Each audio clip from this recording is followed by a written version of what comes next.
Spark 8 pro এই ফোনটা নিয়ে অনেক বাজারে অনেক ধরনের কথা চলছে। তার কারণ হলো টেকনো এই যে ফোনটা রিলিজ করেছে ভাই, ডিজাইন অ্যান্ড বিল্ড কোয়ালিটি দেখে আমি পুরাই কিন্তু ফিদা হয়ে গেছি। তার কারণ হলো এই ফোনটার পেছনে যে কালার গ্রেডিয়েন্ট বা ডিজাইনটা করেছে না ভাই, পুরাই জোস। আর টেকনো কিন্তু আমরা দেখি বরাবরের মতো খুব জোস ধরনের ডিজাইন এবং বিল্ড কোয়ালিটি নিয়ে হাজির হয় মার্কেটে। তো এবার আমরা যেই ফোনটাকে নিয়ে কথা বলবো সেটা হলো টেকনো স্পার্ক 8 প্রো। টেকনো একটা নতুন ফোন যা কিছুদিন আগে বাংলাদেশে মার্কেটে রিলিজ হয়েছে।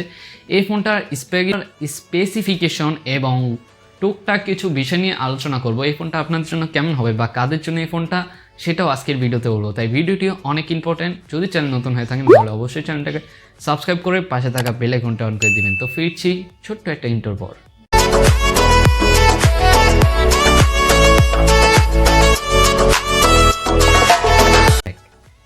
এবার আমরা প্রথমেই এই ফোনটার বক্স কন্টেন্ট নিয়ে আলোচনা করা যাক। এই ফোনটার বক্স কন্টেন্ট হিসেবে আপনারা যেটা পাবেন সেটা হলো প্রথম পাবেন user manual, SIM ejector pin, soft TPU case, earphone, 30 watt fast charger, type C USB charging cable এবং টেকনো স্পার্ক 8 প্রো মোবাইলটি। ফোনটির ডিজাইন এবং বিল্ড কোয়ালিটির কথা যদি বলি তাহলে ডিজাইন এবং বিল্ড কোয়ালিটির কথা বলতে গেলে পলিকার্বনেটের তৈরি ফোনটির রেয়ার প্যানেলে রয়েছে লম্বা লম্বা স্ট্রাইপ এর ডিজাইন এবং সাইন ফিনিশিং। তাছাড়াও ফোনটিতে পেছনের দিকে ট্রিপল ক্যামেরা সেটআপ ব্যবহার করা হয়েছে। ওভারঅল পেছনের দিকে ম্যাট্রিক্স এর ফিনিশিং থাকলেও তবে ক্যামেরাম্যানকে খুব সহজেই ফিঙ্গারপ্রিন্ট পড়ে যাচ্ছিল। কারণ হলো উপরে একটু গ্লসি ফিনিশ দেওয়ার কারণে হয়তো আপনি যখন আপনার ফিঙ্গারটাকে টাচ করবেন তখন কিন্তু একটা ফিঙ্গারপ্রিন্ট পড়ে যাচ্ছিল। ক্যামেরা বামটা মনে হয় একটু সমান করে দিলে ভালো হতো, তবে দেখতে কিন্তু জোস স্টাইলিশ লাগছে বলতে গেলে। ডিসপ্লেটি ফোনটি 6.8 ইঞ্চির একটা ডিসপ্লে ব্যবহার করা হয়েছে এবং এর থিকনেস হলো 8.8 মিলিমিটার। ওভারঅল ফোনটির ওজন হলো 195 গ্রাম। তো ফোনটি হ্যান্ডফিল যা দেখলাম খুব ভালোই। ইভেন আমি টেকনো শোরুমে কিছুদিন আগে গিয়েছিলাম, গিয়ে দেখলাম যে ইন হ্যান্ড কোয়ালিটি জাস্ট ভালোই, খারাপ না। পোর্টস অ্যান্ড বাটন নিয়ে কথা বলা যাক। হ্যাঁ, পোর্টস অ্যান্ড বাটন ফোনটির রাইট সাইডে থাকছে ভলিউম ব্রোকার পাওয়ার বাটন। ফোনটির লেফট সাইডে থাকছে সিম কার্ড ট্রে, যেখানে দুইটা সিমের সাথে একটা ডেডিকেটেড এসডি কার্ড ইউজ করা যাবে। উপরের দিকে একেবারেই ফাঁকা, কোনো কিছু আমরা লক্ষ্য করি নাই। নিচের দিকে রয়েছে স্পিকার গেল, USB type C port, microphone এবং 3.5mm অডিও জ্যাক। সিকিউরিটি সেন্সরের কথা যদি আমরা এই ফোনে বলি, সিকিউরিটি সেন্সরের আগে ফোনটির সিকিউরিটি সেন্সর খুবই ভালো কাজ করছিল। আর তাছাড়াও এটার পাওয়ার বাটনের সাথে কিন্তু একটা কথা আমরা হয়তো বলি নাই, এই ফোনটির পাওয়ার বাটনে কিন্তু একটা ফিজিক্যাল ফিঙ্গারপ্রিন্ট স্ক্যানার ব্যবহার করা হয়েছে, যার স্পিডটা কিন্তু খুবই ফাস্ট এবং অ্যাকুরেট ছিল এই বাজেটের মধ্যে। বাজেটটা পরে বলছি, আগে ফুল স্পেসিফিকেশনগুলো জেনে নিই। তাছাড়াও ফোনটিতে রয়েছে 6.7 ইঞ্চির IPS LCD display, full HD plus হলো এর রেজুলেশন এবং এর স্পেসিফিকেশন হলো 2460x1080 পিক্সেল। ফোনটির পিক্সেল ডেন্সিটি হলো 397 পিপিআই।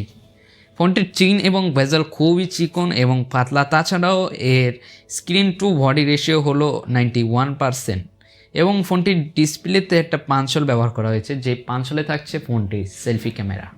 যাক, ফোনটির মেন বিষয় সেটা হলো নেটওয়ার্ক অ্যান্ড কানেক্টিভিটি। নেটওয়ার্ক কানেক্টিভিটির কথা যদি বলি তাহলে ফোনটি 4G সাপোর্ট রয়েছে। তাছাড়া রয়েছে ডুয়েল সিম কার্ড, এক্সটার্নাল মেমোরি কার্ডে 512 জিবি পর্যন্ত আপনার মেমোরি ইনস্টল করতে পারবেন ফোনটিতে। তাছাড়াও ওয়াইফাই 2 GHz থেকে 5 GHz দুটোই সাপোর্ট করে ফোনটিতে, আমরা যা জানতে পেয়েছি। যাক, ফোনটির পারফরমেন্সে এই ফোনটিতে মিডিয়াটেকের হিলিও G85 একটি অক্টা কোর প্রসেসর ব্যবহার করেছে, যার দুইটি কোর হলো 2 GHz কর্টেক্স 175 এবং বাকি 6টি হলো 8 GHz কর্টেক্স 155 মানে 55। তাছাড়াও এই প্রসেসরটাকে পাওয়ার দেওয়ার জন্য থাকছে জিপিইউ থাকছে Mali-G52। ফোনটির বাংলাদেশ মার্কেটে একটি ভেরিয়েন্ট পাবেন, সেটা হলো 6GB 64GB, যার র্যাম ভেরিয়েন্ট হলো LPDDR4X এবং রম ভেরিয়েন্ট হলো eMMC 5.1। মার্কেটে এই ফোনটির অফিসিয়াল প্রাইস 16,990 টাকা ধরা হয়েছে বাংলা। তাছাড়াও ফোনটির অন্তত স্কোর হলো 2,00,000 হ্যাঁ 55,678 এবং গিগ বেঞ্চ স্কোর হলো 376, সিঙ্গেল কোর স্কোর হলো 173।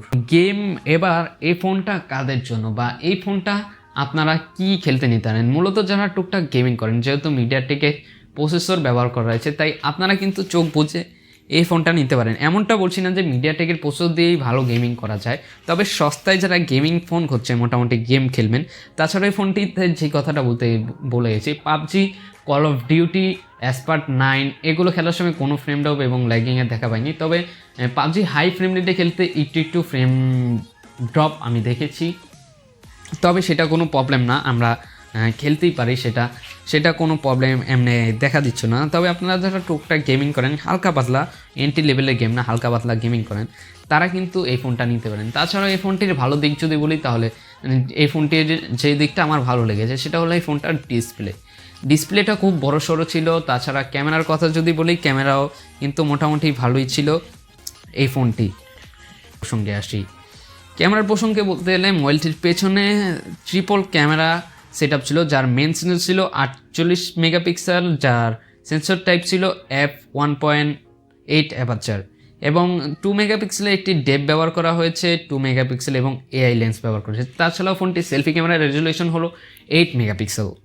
তাছাড়াও ফোনটির 5000 mAh ব্যাটারি দেওয়া হয়েছে, যেটাকে চার্জ করার জন্য থাকছে 33 ওয়াটের ফাস্ট চার্জার, যা দিয়ে আমরা দেখেছি যে মোবাইলটি 1 ঘন্টা 30 অথবা 20-এর মতো সময় লাগছিল ফোনটিকে চার্জ।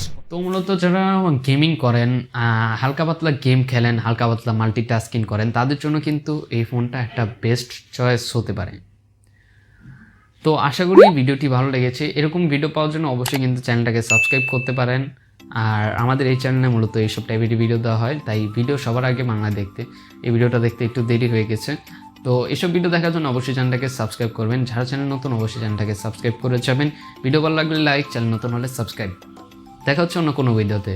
চিলড্রেন টেক কেয়ার, আসসালামু আলাইকুম।